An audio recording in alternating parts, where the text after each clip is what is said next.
Kuya, paano nyo ba nagawa ang 3D yung Socom logo nyo? Okay, sagutin natin yan. Pero wag mo nga kalimutang mag-follow at mag-repost nitong video na to. Let's go! Yo guys, it's your boy, Benji Hilario, a content creator and a Socom member dito sa aming parokya. So, all about 3D effects tayo. Okay, sa 3D effects kasi, meron tayong different kinds. Siguro. Ang hirap kasi ituro kapag hindi ko kaharap minsan eh. So, yun. So, ganito na lang.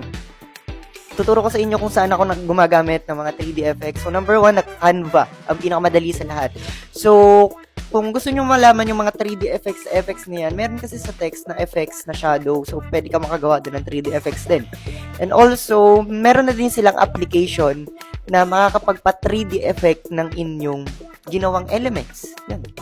Ang inyong ginawang design, makakapagpa 3D na rin si Canva. Pangalawa, Pixel Lab. Sa Pixel Lab kasi, yun, gagawa rin kayo doon. Meron doon mga i-on kayong mga up button para makapagpa 3D din kayo. And also, Photoshop. Yan, medyo yung hirap tayo dyan pag-edit sa Photoshop kapag 3D na. Medyo madami-daming kinakalikot. Yan. And ang pinakamadali sa lahat, kung ayaw nyo tamadin, Kung ayaw ay tinatamad. Madali lang yan. Punta ka lang sa AI. Diba? Comment mo lang doon yung prompt, make this 3D effect. Tapos, ang inyong gawain. Yes. Yun yung mga bagay, yun yung mga application na pwede nyong gawin para makapagpa 3D kayo ng inyong design. Sabi naman natutunan kayo, naliwanagan kayo.